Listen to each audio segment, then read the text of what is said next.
السلام علیکم اسٹوڈینٹس، آج ہم اردو بے میں اپنے گرامر کے حصے کو دیکھیں گے۔ آج ہم نے پڑھنا ہے حروف۔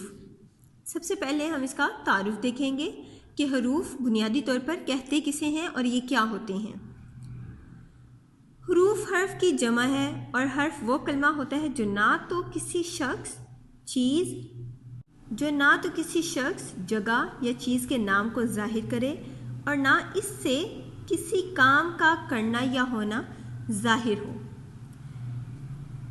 حرف صرف کلموں کو آپس میں ملانے کا کام کرتا ہے۔ حرف کے معنی اس وقت ظاہر ہوتے ہیں جب یہ کسی دوسرے کلمے یا کلموں کے ساتھ ملتا ہے، یعنی حرف وہ کلمہ ہے جو نہ تو کسی اسم کو ظاہر کرتا ہے اور نہ ہی کسی فعل کو ظاہر کرتا ہے، بلکہ ان دونوں کے درمیان ربط قائم کرتا ہے اور ان دونوں کو آپس میں ملاتا ہے۔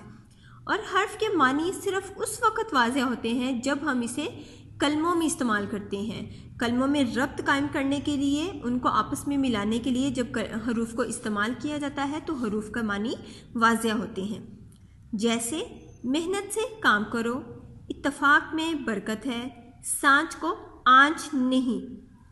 اب دیکھیں ان مثالوں میں ہمیں بتایا گیا ہے کہ سے، محنت سے کام کرو۔ اگر ہم سے کا استعمال نہیں کرتے، سے ایک حرف ہے، اسے استعمال نہیں کریں گے یہاں تو ہمارا جملہ بنیادی طور پر غلط بن جائے گا، یعنی محنت کام کرو۔ تو ہم نے اس جملے کو مکمل کرنے کے لیے سے کا استعمال کیا تو جملہ بن گیا محنت سے کام کرو۔ تو سے کا معنی ابھی واضح ہوا، اس جملے میں اس طرح سے واضح ہوا جب اس نے دونوں کلموں کو آپس میں ملا دیا۔ اتفاق میں برکت ہے، یہاں پر اس جملے میں سانچ کو آنچ نہیں۔ اب کو کیا ہے ہمارے پاس؟ حروف ہیں۔ آگے ہم دیکھیں گے آج حروف کی اقسام۔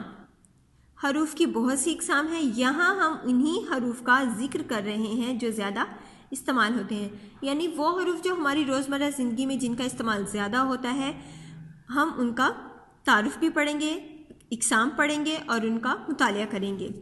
سب سے پہلے ہے حروف جار۔ حروف جار وہ حروف ہوتے ہیں جو اسم اور فعل کو آپس میں ملاتے ہیں، یعنی کسی بھی شخص، چیز یا جگہ کا نام اور فعل یعنی کام کرنا، ان دونوں کا آپس میں تعلق قائم کرتے ہیں، ان دونوں کو آپس میں ملاتے ہیں، وہ حروف کہلاتے ہیں حروف جار۔ جیسے سورج مشرق سے نکلتا ہے۔ اب مشرق کیا ہے ہمارے پاس؟ سورج مشرق، یہ ہمارے پاس اسم ہے۔ نکلتا یعنی یہ ہمارا ہو گیا فعل۔ اب اسم اور فعل کے درمیان جس چیز نے رابطہ قائم کیا وہ ہمارے پاس ہے حروف جار، یعنی سے ہمارا ہو گیا حروف جار اور اسم اور فعل کے درمیان اس نے کیا کیا؟ ربط قائم کر دیا۔ تو یہ جملہ مکمل ہو گیا، سورج مشرق سے نکلتا ہے، یعنی اسم اور فعل کے درمیان اس نے ربط قائم کر دیا۔ لڑکے چھت پر کھڑے ہیں۔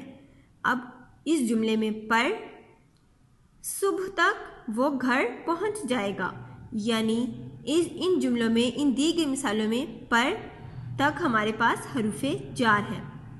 مزید عام استعمال ہونے والے حروف جار درج ذیل ہیں، جیسے کہ پہ، پر، تک، لیے، سے، اوپر، نیچے، آگے، پیچھے، سامنے، درمیان، واسطے، اندر، باہر وغیرہ۔ اب دیکھیں اگر ہم لیتے ہیں حروف جار، اس کو ہم استعمال کرتے ہیں کسی جملے میں تو ہم اس طرح سے بھی کر سکتے ہیں کہ میرا گھر ندی اور گلی کے درمیان ہے، یا سڑک کے درمیان میرا گھر ہے۔ دوسری قسم ہے حروف عطف۔ یہ حروف دو کلموں یا دو جملوں کو آپس میں ملاتے ہیں، یعنی دو کلمے دیے گئے ہوں یا دو جملے، ان کو آپس میں ملانے کے لیے ہم حروف عطف کا استعمال کرتے ہیں۔ جیسے میں اور اسلم سیر کرنے گئے، میں، اسلم۔ اب ان دونوں کے درمیان کس کا استعمال کیا ہم نے؟ حروف عطف کا۔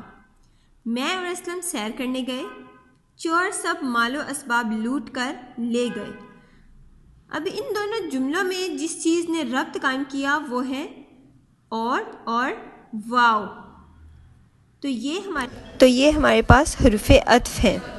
اب ہم حروف کی تیسری قسم کا مطالعہ کریں گے۔ تیسری قسم ہے حروف اضافت۔ یہ حروف اسموں کے تعلق کو ظاہر کرتے ہیں۔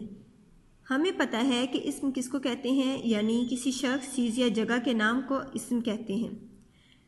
اب ان کے درمیان جن حروف نے ربط قائم کیا، تعلق کو ظاہر کیا، وہ حروف اضافت کہلاتے ہیں۔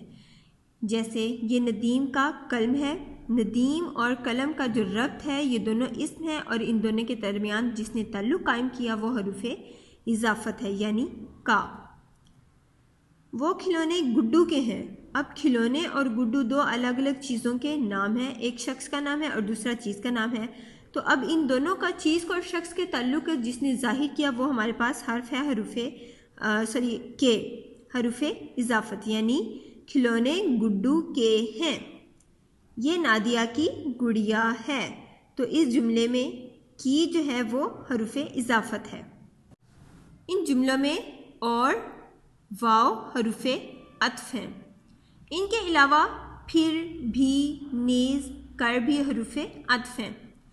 اب دیکھیں، اگر ہم نیز کو دیکھیں تو ہمارے پاس ایک بہت سی عام اور سادہ سی مثال ہے۔ ہمیں سوالیہ پیپر دیا جاتا ہے، اس میں سوال آتا ہے کہ دیے گئے پیراگراف کی سلیس کریں، نیز خط کشیدہ الفاظ کے معنی بھی لکھیں۔ تو اب یہ دو الگ الگ جملے ہیں، تو ان کو آپس میں ملا دیا ہم نے حروف عطف یعنی نیز کے ذریعے۔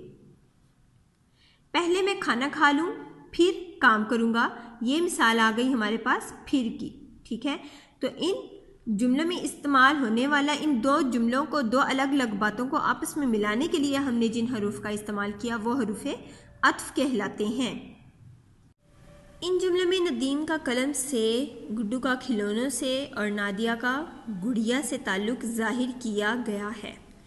اردو میں کا، کے، کی عام استعمال میں آنے والے حروف اضافت ہیں۔ جی اسٹوڈنٹس، یہ تھا ہمارا آج کا کام۔ آپ نے اس کا مطالعہ کرنا ہے اور اس کو زبانی یاد کرنا ہے۔ اللہ حافظ۔